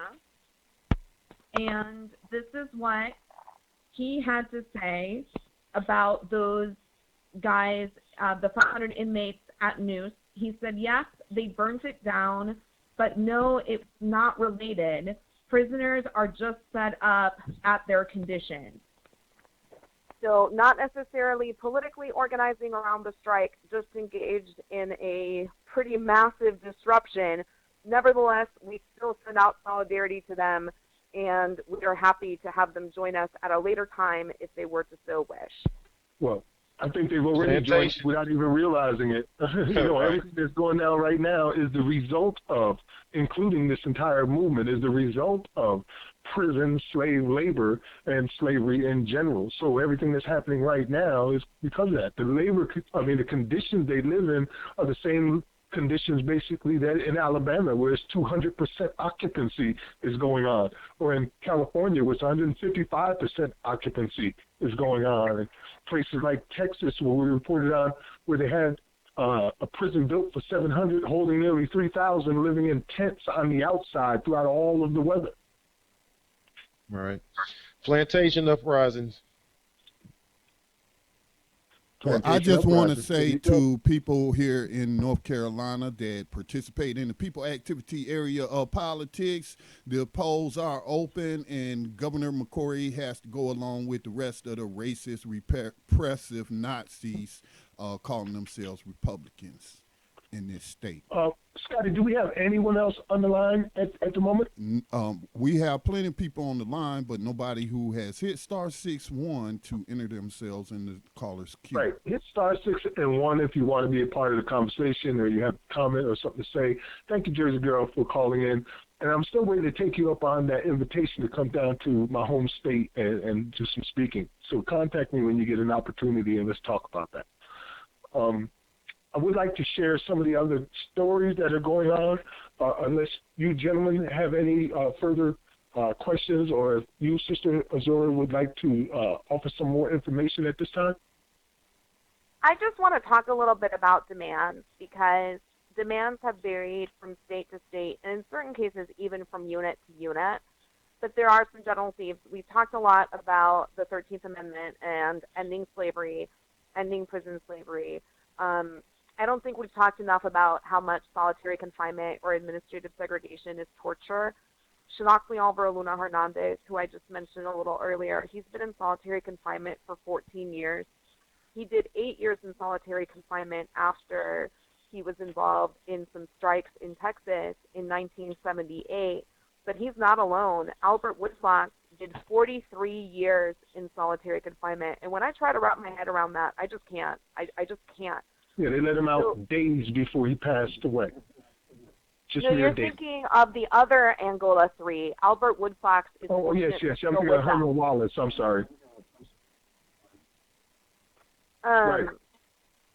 But so I think that's really important to remember. Solitary confinement is torture. It's torture. It's torture. It's torture. It's wrong. We need to abolish this practice. The medical neglect, we've spoken about some. I don't think we've talked enough about just how horrible the conditions are in terms of toxic mold.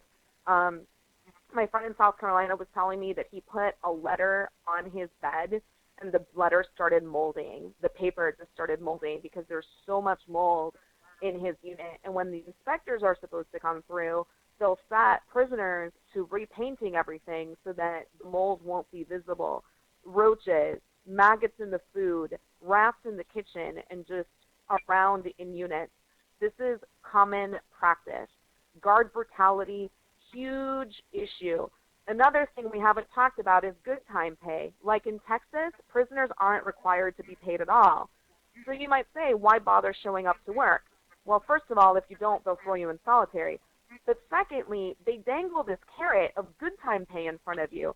And they say, hey, if you show up to your job, we'll take this many days off your sentence. But then when you come up for parole, the parole board doesn't have to honor that. And we all know that the parole board is racist. So Malik Washington, who I was telling you about earlier, including his good time, he has served 100% of his sentence. They're still refusing to let him out. Well, rest assured that here at New Abolitionist Radio, this is all we talk about. So we cover these things. We have reported on the stories of the maggots in the food. We talk about the conditions, the health care and lack of health care. We reported on Herman Wallace and Brother Woodfox as well. Here on a regular basis, we talk about those things. So if you can't hear it anywhere else, rest assured that you've been hearing it here at New Abolitionist Radio, not only today, but on a regular basis. And also, make sure that you keep up to date with the August 19, 2017 March on Washington.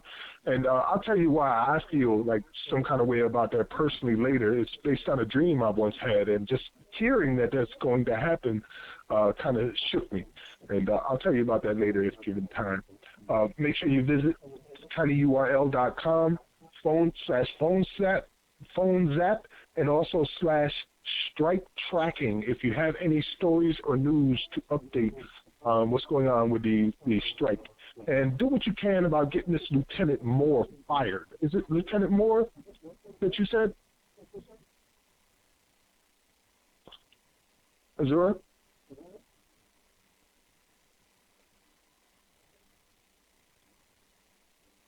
I think we may have lost it. Or lost it. Yeah, okay. I don't know if, it's going down. audience Keep up to date.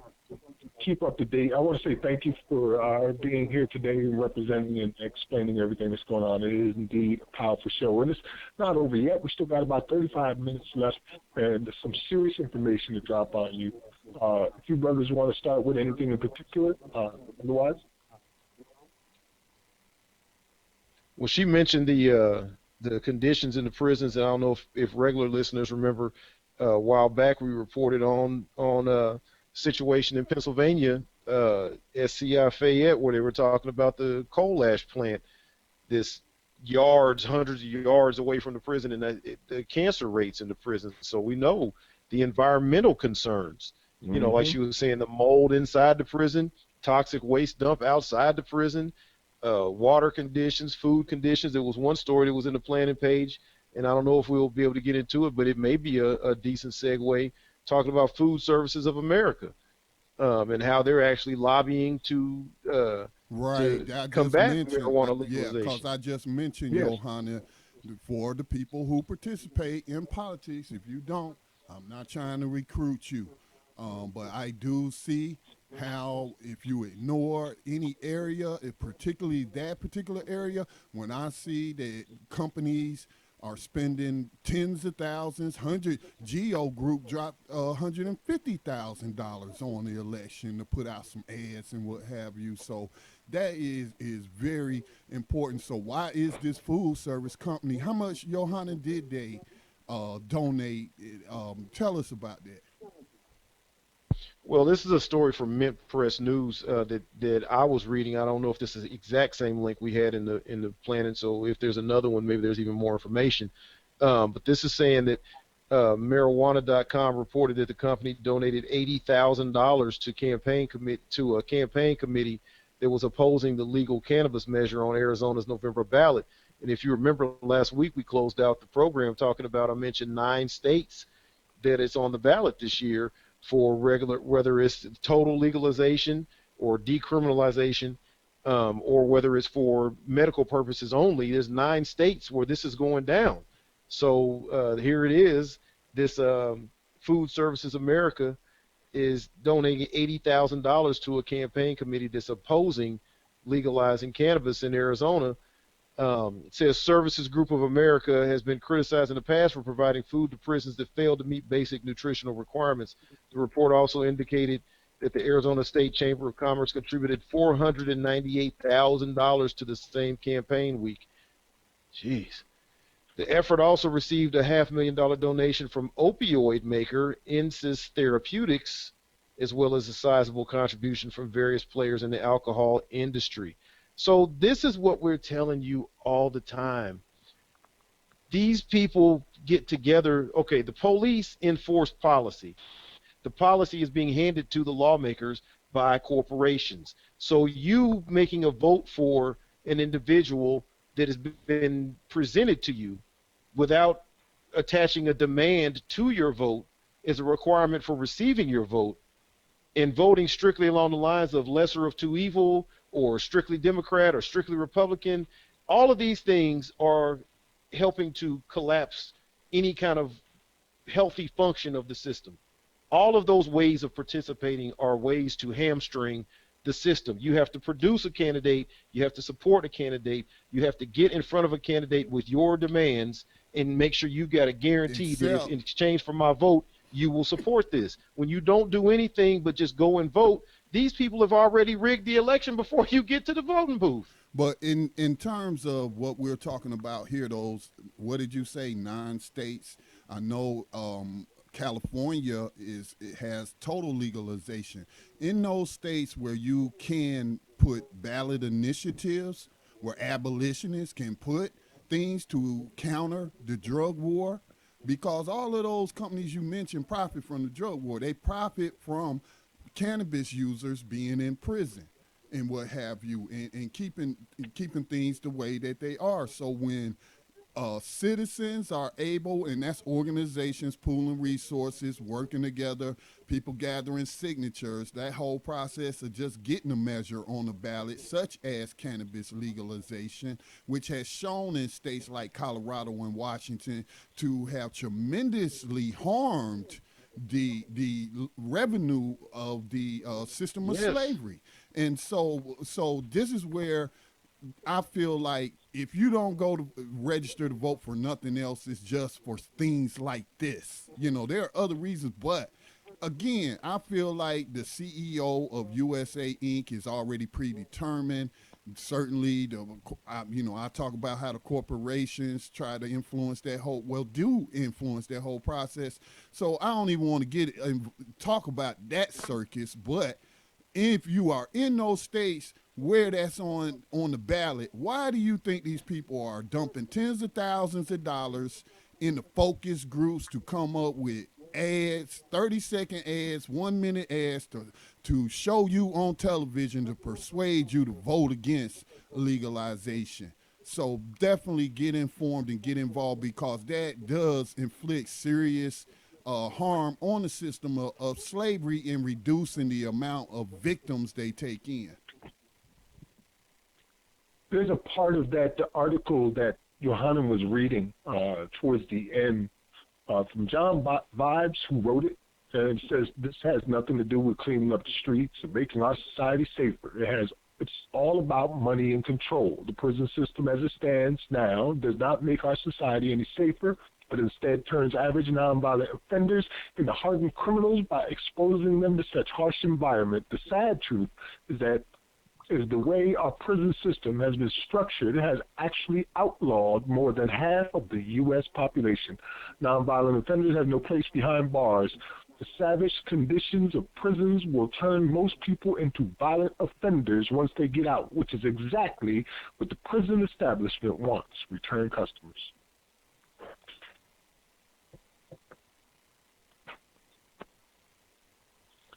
Man. Well, I can give them to you right quick. The states, we've got Arkansas, Arizona, obviously, as we're talking about Arizona, but Arkansas, Arizona, California is going for full legalization because they've been having medical.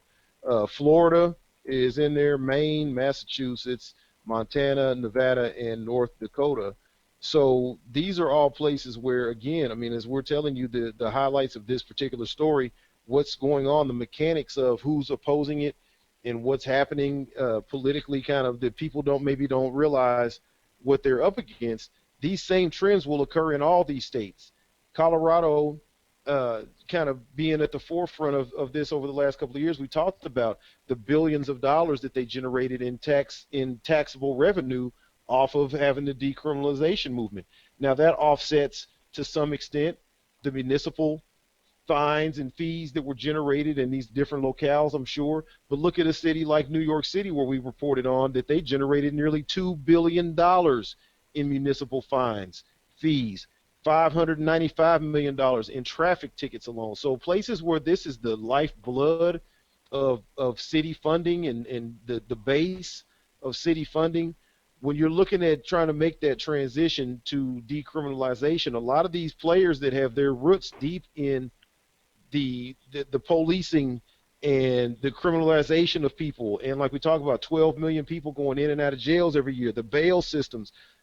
This is what we're talking about, the actual manifestation of it, the real, what do they say, the rubber meeting the road of people you know, your neighbors, your friends, people in your family, maybe your children, maybe your own self looking at, I've got 10 more years till retirement. This is going to mess up my entire life. I work for so-and-so company. I work in this part of the slavery system. I never thought it was slavery, but this is what I've been feeding my family with for 25 years. I've only got 10 more years to go. These are the kinds of conflicts that it's going to cause individuals on a massive scale in this country to finally let go of slavery. It's just no way around it. You know, when you say that, that reminds me of an interview that it went well, but I don't think that person liked that interview.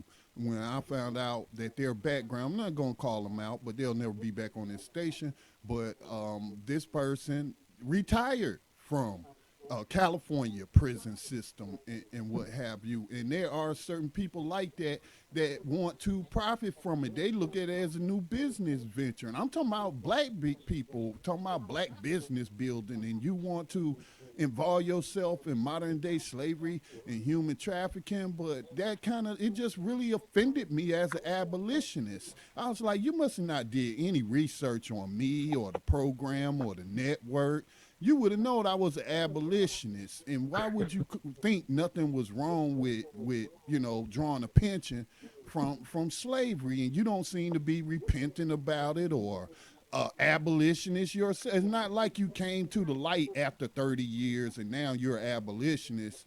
No, you still trapped in it, just making profit off of bodies. You don't care. Scotty, for what it's worth, our caller is still on the line. We've been communicating through the chat box. I don't know what happened with the audio the last time, if it was some kind of way that it cleared her or got her on. I know it. I guess it would be, you know, as respectful as possible to at least give her an opportunity to say goodbye. I'd hate for it to be so abrupt. Yeah, there is something going on with her line because she's been unmuted the whole time. So try to mute and unmute again. Maybe that'll do it. Yeah. He just did. Did I come back on? Yes, she did. You're back again. Here you are. If y'all don't mind me moving the direction in a little bit of a different conversation, I feel like the reason why we haven't abolished prisons yet is that we don't know what to do instead. And my day job is that I'm an associate professor of philosophy. I teach ethics at the local community college. And in January, I'm taking a paper to the American Philosophical Association that's talking about sexual assault and restorative justice and transformative justice. And the reason I'm really passionate about this issue is that I really think that we have this idea that the only way that we can keep the community safe from rapists or murderers or child molesters is to lock them up. And I can sit here and tell you all day long that that doesn't work, that rapists will eventually leave prison. When they're in prison, they're most likely going to assault other inmates, especially queer and trans inmates.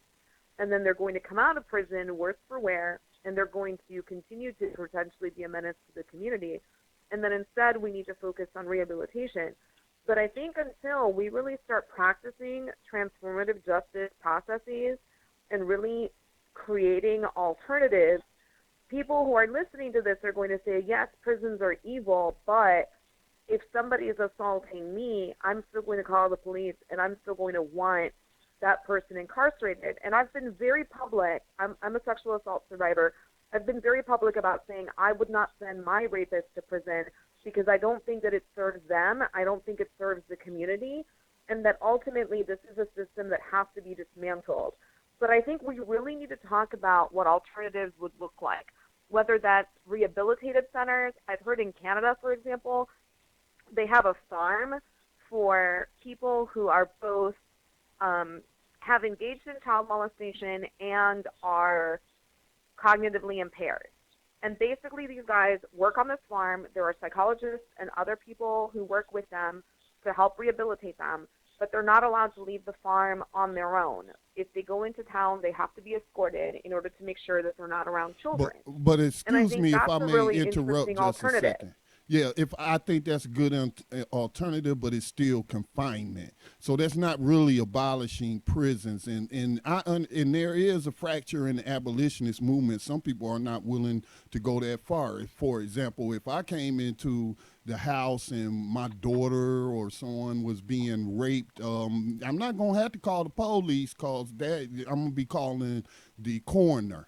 Because that's how I'm going to react to coming upon a crime against humanity being committed in the process of that. But I do agree with you that that would be better than what they have now, a farm. But that's still, I just want to make the distinction that that's still confinement. So maybe people who have not mentally been able to say, oh, well, we need to get rid of these prison plantations. Well, a farm where you have freedom to move around and you know, it's more conducive to your mental health, where you can have mental health professionals helping you get rehabilitated. But again, that's still confinement.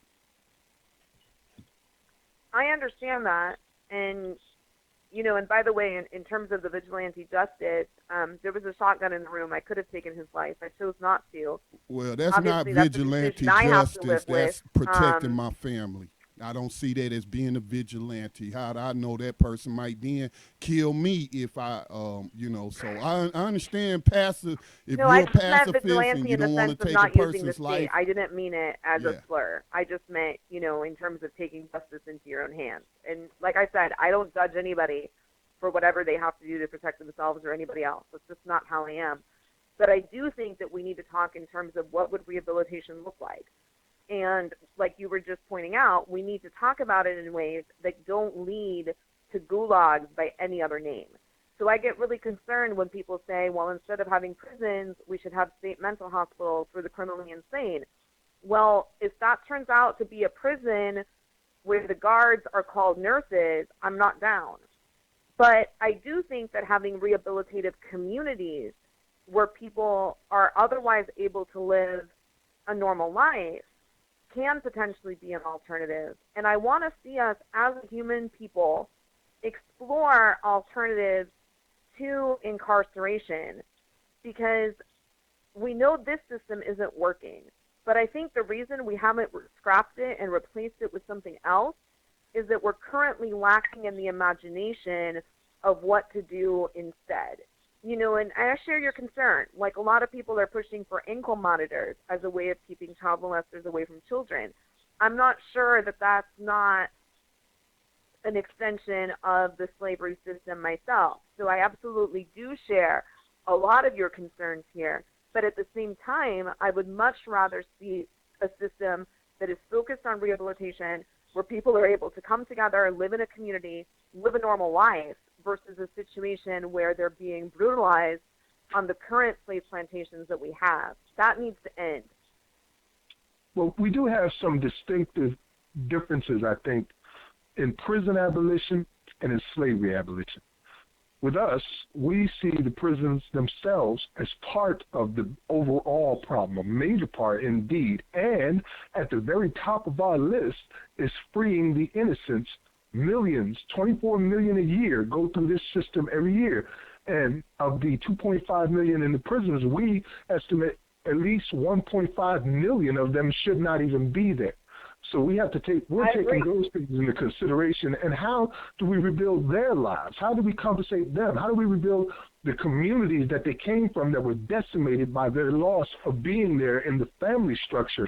How do we come back from all of that as part of our process?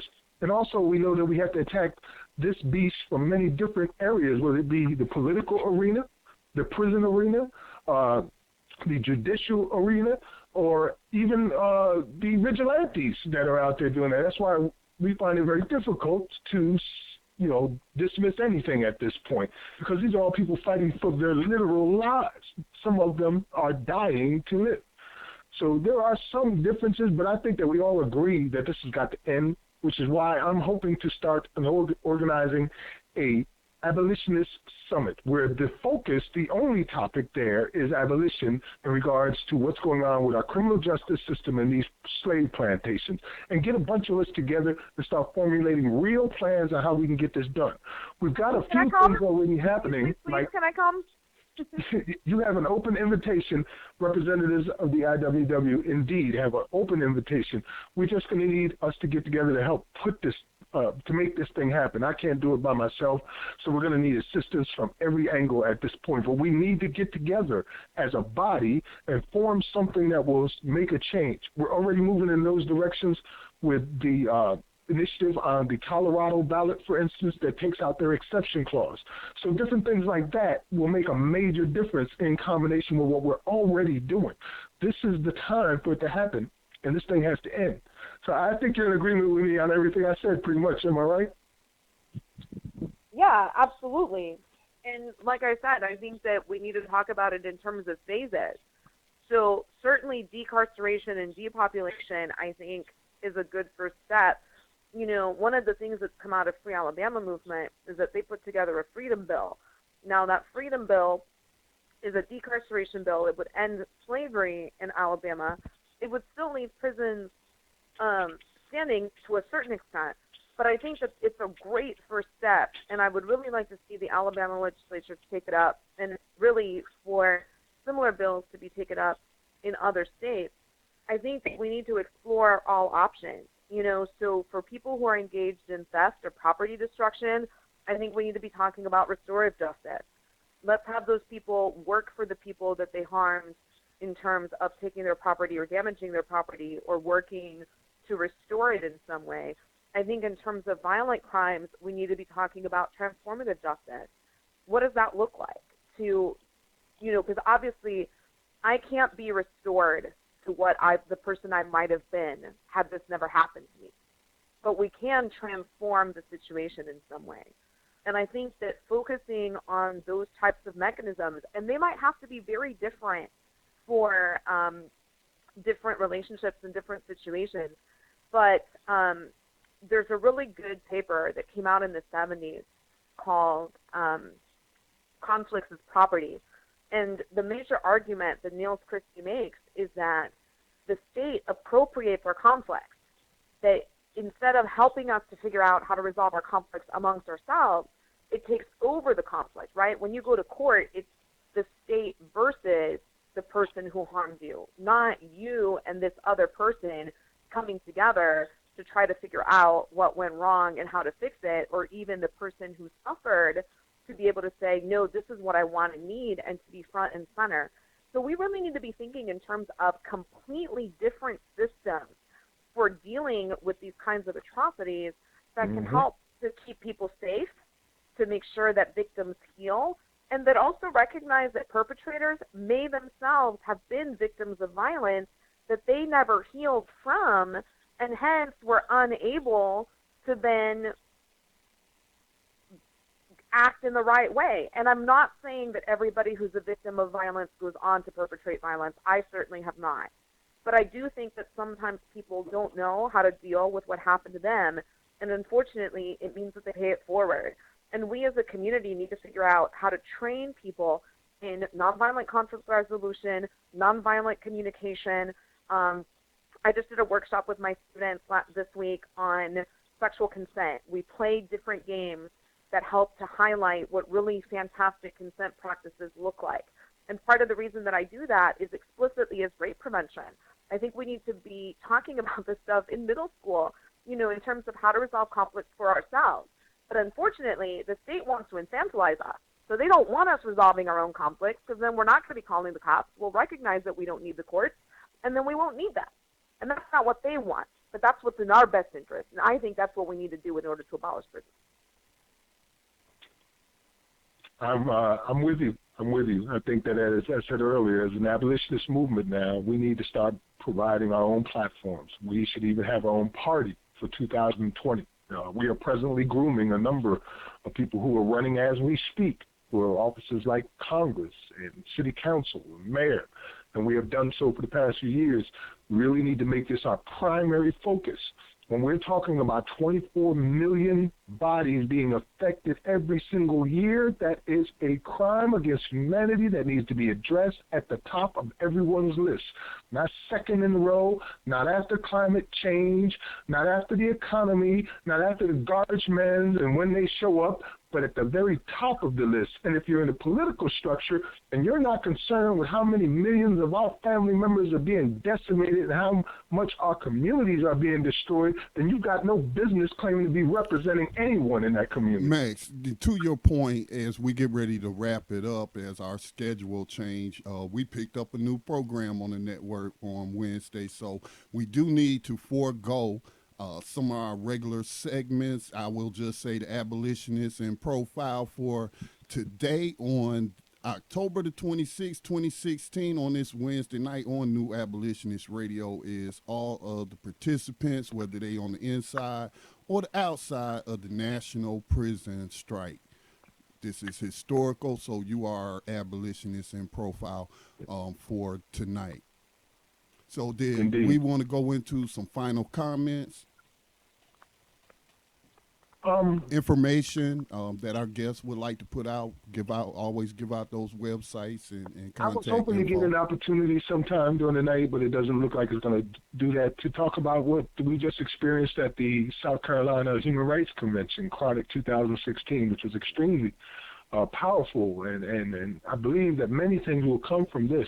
But I guess I'll forego that, and we'll talk about it next week. I think that some of the How about this, Max? How about you be a guest on Black Talk Radio News on Friday to talk about that? I'd love to have you as a guest. That would be fabulous, Scotty. God willing, we'll make that happen then. So if you want to know what happened at Chronic 2016, check out Black Talk Radio News on the blacktalkradionetwork.com this Friday at 4 p.m., and I'll be there. So to my people at Chronic 2016, make the date. If our guests would like to give final comments and contact information, I hope that the authorities have not muted you again. So let me. Okay, there you go. So, tinyurl.com, phone zap, tinyurl.com, solidarity letters, tinyurl.com, strike tracking. Also, support prisonerresistance.net, itsgoingdown.org, iwalk.noblogs.org. You can follow us on Twitter at IWW_IWOC. You can get in touch with us on Facebook. You can email us at IWOC@riseup.net. For those who are incarcerated, you can mail us, and where did I put that address? The Incarcerated Workers Organizing Committee. Well, we can probably tweet that out at you a little bit later. If you know anybody who is incarcerated, as a quick reminder, any of them can join the industrial workers of the world for free without having to pay any union dues. So we certainly encourage everybody to get involved in terms of supporting against repression. Also, you know, if your local newspaper or nearby magazine has not written about the strike, consider writing a letter to the editor or otherwise pressuring them to cover it. Because I'm still talking to so many people who are pretty woke, but nevertheless tell me, I had no idea that there was a prison strike going on. So we need everybody to pitch in to get the word out. You know, you're standing in line at the grocery store, ask the person in front of you, hey, did you hear about the prison strike? Great suggestion, and thank you again, and certainly we will stay in touch with your organization as a network, because we have plenty of programs, and if y'all can provide the speakers, we would love to have that type of relationship, because media is the most powerful entity on the face of the planet, as our elder ancestor Malcolm X taught me. So thank you. Thank you so much. I really appreciate the opportunity and the support. Max must have got dropped off. We'll give Max the last word, but Johanna, did you have any final comments? Johanna? Okay. Let's mute Johanna and unmute him. Johanna, you there? Okay, we hope the slave catchers have not kidnapped him. Max, are you there? Yes, sir, I'm here. Final comments for the evening? Yes, sir. As I said, check us out on Black Talk Radio News, blacktalkradionetwork.com, Friday, 4 p.m., and I'll talk about the Carolina Human Rights Conference and what we experienced there. Please stay in support of the movement that we've got going here with the New Abolitionist Movement. And although time is limited here on this program, I'm definitely outspoken. So follow we me got on Johanna Facebook back. at Max Parkus. Yeah, Max, before you give your famous sign-off on the award-winning, and we can say that, award-winning broadcast, New Abolitionist Radio, Johanna, go ahead with your final comments before Max signs us off. Hey, I'll make it brief. I just wanted to thank our guests for coming on, and I really feel like it was a very revealing program tonight. This is why I love what we do, why I believe in the program, I believe in the network, I believe in the struggle. I feel like I'm in it with the right people, and we will be victorious with this. Definitely check out the podcast archives on Black Talk Radio Network. You can always find all of the programs and listen to that information and see how this work has built up over the years. I do it myself all the time. I go back and listen to podcasts from 2 and 3 years ago and see the same things and revisit stories and see, was there any resolution to something that happened so many years ago? There was some movement recently in the Eric Garner case. So, you know, like, there's things that are still happening. We're not just reporting on it and you forget about it. So thanks again to the guests. Peace to the abolitionists. Death to these oppressors, because they don't seem to want to stop oppressing. Word. I'm going to make it quick so we can get off of here. And shout out to the Tando radio show, by the way, who came on before us. Make sure you check them out. It's okay to be wrong. You don't need to defend your long-held but incorrect understandings when it comes to this thing about mass incarceration and modern-day slavery and human trafficking. It's time for a change, and that starts with changing your mind. We've all been wrong until we weren't. Remember a couple quotes. First, slaves lose everything in their chains, even the desire of escaping from them. Jean-Jacques Rousseau, 1712. Also, they would not call it slavery, but some other name. Slavery has been fruitful in giving herself names, and it will call itself by yet another name. And you and I and all of us had better wait and see what new form this old monster will assume, and what new skin this old snake will come forth. Frederick Douglass. Remember that abolition is a reason for a revolution, so we can finally know some peace. Peace. Rise up, rise up, rise up, rise up, rise up, rise up, rise up, rise up, rise up, rise up. Showtime. Just lift your eyes up, let your wise rise up. See the signs of the times. If it's time, rise up, rise up.